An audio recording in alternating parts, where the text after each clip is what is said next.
The last Herald Examiner newspaper was published in '89, but the historic building found new life as a filming location, and it has consistently been ranked as one of the most filmed locations in Los Angeles. The building has 15 permanent sets and 30 movable sets, which you quickly can change to your needs. It can play a police station, an industrial basement for horror flicks, a doctor's office waiting room. It can play anything you need it to be. Just the lobby itself has been standing in for a hotel, a city hall, a church, a restaurant, a bank, a theater, and even a devil's lair in the horror film Insidious. It also served as a London restaurant in the mystery thriller from 2006, The Prestige. And let's have a look at the iconic filming locations of this movie. The Prestige used 4 of downtown's theatres to stand in for London's West End. For instance, when you see the Grand London Theatre, you actually see the dazzling Los Angeles Theatre. And this is where they filmed the Transported Man trick. Who directed The Prestige? He also directed Memento, Insomnia, and Tenet. LA Theatre had its grand opening in 1931, and the opulent interior is modeled after the Hall of Mirrors in the Royal Palace of Versailles in France. A certain actor helped fund the completion of the theatre, so it would be ready for the premiere of his film, City Lights. What is the name of this actor who rose to fame in the era of silent film and became a worldwide icon through his screen persona, The Tramp?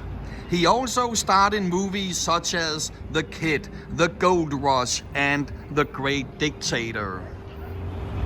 LA Theatre became Carnegie Hall in the biopic Man on the Moon. It was the place of Cameron Diaz's dance fantasy in Charlie's Angels. It turned into a Gotham casino in Batman Forever. It was a somewhat raunchier casino in Armageddon, and it even served as the Vatican in End of Days. The lavish interior of this movie palace can also be seen in the music video for Jaded, and we need the name of the band performing this song. Hey, jaded, you got your mama's style, but you're yesterday's child to me. So jaded, you think that's where it's at, but is that where it's supposed to be? You're getting it all over me. X-rated,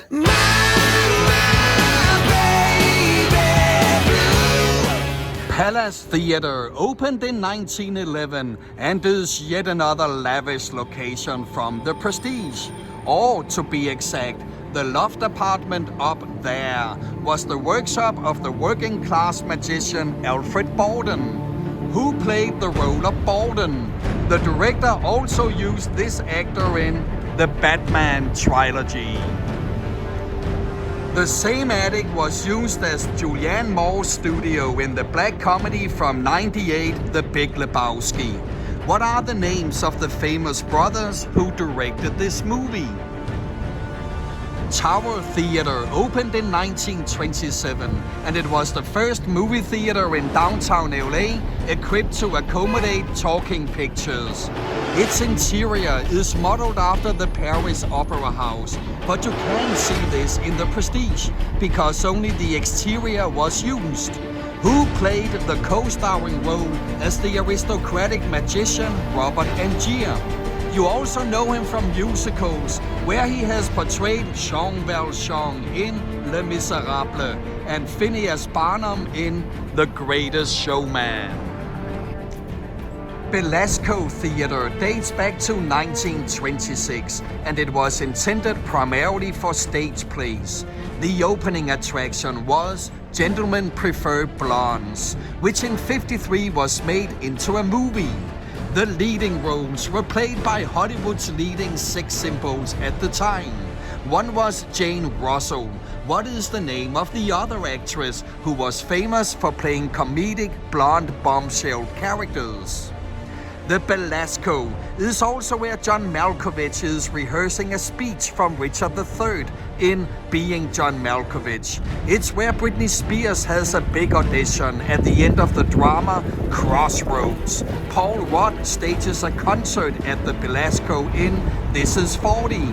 It was the Kyoto dance hall in Memoirs of a Geisha, and it was John Travolta's hideout in Swordfish.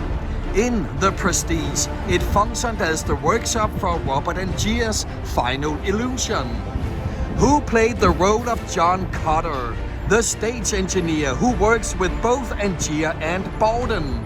You also know him as Bruce Wayne's butler in the Dark Knight trilogy. And yes, the director of The Prestige often works with the same actors across his movies.